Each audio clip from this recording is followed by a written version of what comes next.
Bonjour, nous nous retrouvons ce matin pour un jus vert, un green spinach. Allez, c'est parti. Donc aujourd'hui dans notre jus, nous aurons des épinards, du concombre, des pommes, du gingembre, du citron et du céleri. Les proportions, elles sont d'à peu près 270 g de pommes, 100 g d'épinards, 280 g de concombre, 100 g de céleri, 10 g de gingembre et 60 g de concombre. De citron. Rien à voir. Bon, c'est pas grave. Allez, on est parti. Donc, je prends mon concombre. J'enlève moi, j'enlève le bout. Il y en a qui l'enlèvent pas, mais bon. Moi, j'aime bien l'enlever. Faites attention. Si votre concombre est amer et si vous n'aimez pas l'amertume, eh bien, épluchez-le.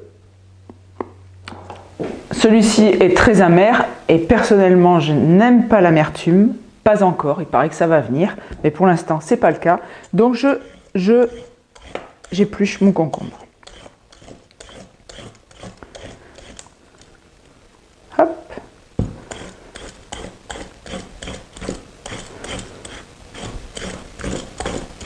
Alors, cette fois, je vais vous faire des vidéos en temps réel, puisqu'il y en a qui voudraient que je mette le temps que l'on met pour faire un jus. Comme on est dans la semaine Terra Incognita, eh bien vous allez voir effectivement combien de temps il vous faut pour faire un jus le matin.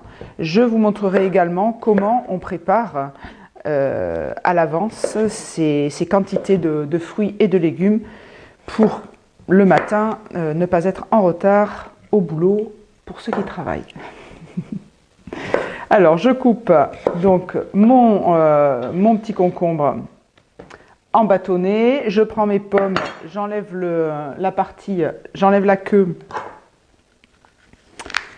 parce que ça peut faire forcer l'appareil et puis de toute façon on va rien récupérer dans la queue. Hop, 1, 2, hop, hop, sur les côtés.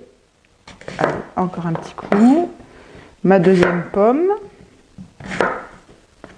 Alors, vous voyez déjà, si vous avez préparé la veille au soir vos quantités de légumes, le matin, il n'y a pas à réfléchir ce que vous allez mettre dans votre jus, c'est déjà fait. Le céleri aura été lavé et stocké dans des boîtes que je vous montrerai un peu plus tard.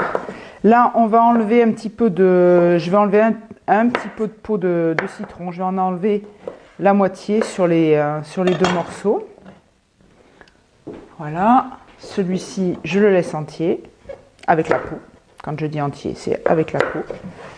Voilà, et puis mon morceau de gingembre. Et voilà, c'est parti, et les épinards. Et je vais alterner, donc, vous allez voir ceci. Allez, le céleri, les pommes. Alors, je vous l'ai déjà dit dans d'autres vidéos, mais je le redis, vous avez deux côtés sur le poussoir, un côté pour les fruits juteux et mous, et un côté pour les choses qui sont plus dures. Donc là, tout ce qui est pomme, céleri, je peux appuyer avec ce côté-ci. Et donc, le but, c'est juste d'accompagner les légumes, c'est pas de les écraser dans la vis. Hein? Lorsque vous poussez sur les appareils, vous faites baisser cette partie-là, vous la faites forcer et après vous risquez d'abîmer les joints et d'avoir des appareils qui fuient. Donc voilà, c'est pas la peine de forcer comme une mule. C'est pour ça aussi qu'il est important de couper tous ces fruits et tous ces légumes en petits morceaux pour que ça rentre plus facilement.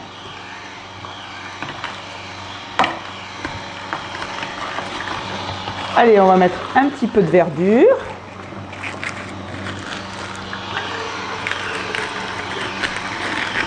Alors la verdure avec le côté, hop, je vais, voilà.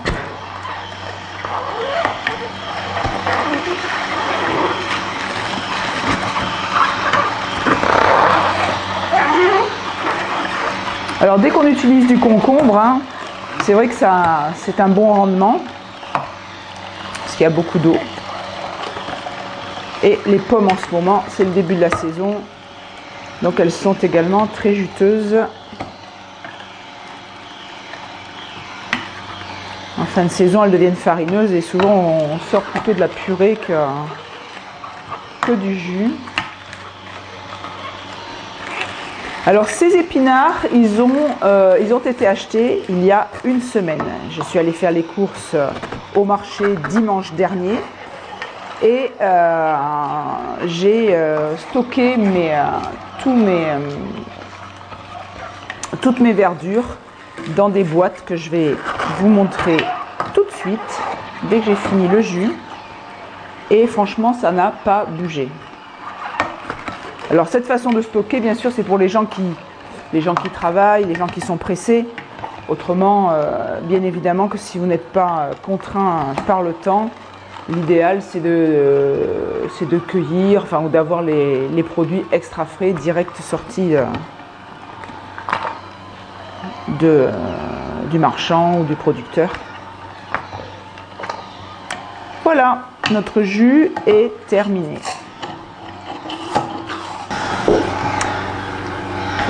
Pensez à travailler toujours avec un plan de travail propre. C'est plus agréable pour tout le monde. Voilà, on fait des quelques va-et-vient pour finir de faire sortir ce qui reste dans l'appareil. Et maintenant, on va filtrer. On va filtrer.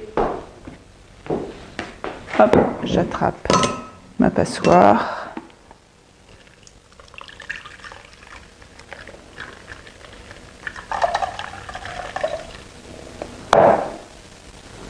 Hop là.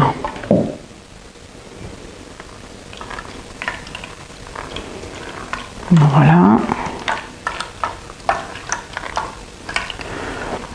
Il y a beaucoup de gens ne filtrent pas les jus. Moi je trouve que ça se conserve moins bien, même si d'ordinaire je le bois de suite, hein, mais si vous devez conserver le jus pour la journée, je vous conseille de les filtrer parce que les fibres accélèrent la dégradation, l'oxydation de votre jus. Et après tout ce qui est verdure, je trouve que quand on attend trop pour les boire, ça prend un goût bizarre, enfin, qui moi me dérange. Allez, hop. Ça, c'est un beau verre. Alors, les jus, bien sûr que c'est important ce que l'on met dedans pour la santé, pour des effets particuliers qu'on voudrait. Mais moi, je crois qu'au départ, quand on commence sur les jus, il faut surtout se régaler. Si vous faites des jus que vous devez boire avec des nausées, parce que bon, ok, vous savez que c'est bon pour la santé, que vous avez mis ceci ou cela dedans et que c'est bon pour ceci ou cela, mais vous ne tiendrez pas dans le temps. Voilà, des jus qui sont trop forts ou des jus avec lesquels vous ne vous régalez pas, eh bien, ça va vite vous prendre la tête et vous allez abandonner. Donc au début, faites vraiment des jus qui gustativement vous plaisent et puis petit à petit, vous arriverez à faire des jus plus concentrés en verre, des jus parfois plus amers, des choses que vous n'appréciez pas au début, eh bien vous vous régalerez par la suite. Moi c'était le cas par exemple pour le céleri, c'était quelque chose, le céleri dans les jus, je trouvais ça hyper fort et puis maintenant j'adore ça. Et voilà, et donc maintenant, par exemple, vous allez partir au travail et vous vous emmenez votre petit jus dans une petite bouteille en verre.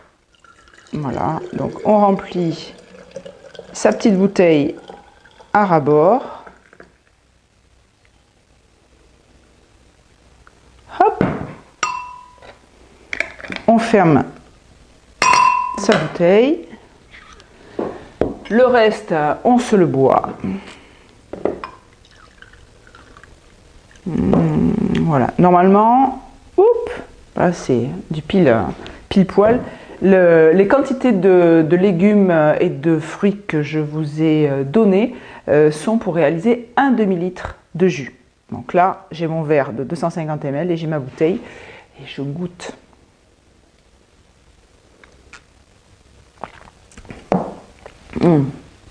Ça, c'est un bon jus vert. Il est donc citronné, juste ce qu'il faut. Vous sentez pas trop, il y a un bon équilibre entre les épinards et le céleri. C'est parfait, vous allez adorer. Je vous montre, je vous l'ai promis, je le fais, je vous montre donc les boîtes dans lesquelles je stocke mes verdures. Donc voici les boîtes dans lesquelles je stocke mes verdures. Ici j'ai rangé donc mon céleri que j'avais lavé, séché. Ici j'ai mon kale. Donc je mets au fond de ma boîte un bout de sopalin et je mets sur le dessus de ma boîte également un bout de sopalin. Je ferme ma boîte et à chaque fois que je me sers des produits que j'ai rangés dans ces boîtes, je les mets au frigo, dès que le sopalin est vraiment trop humide, je le change et j'en mets un propre. Et c'est lui qui va servir à moduler le taux d'humidité dans mon bac et ça permet une très bonne conservation des herbes fraîches et de toutes les verdures.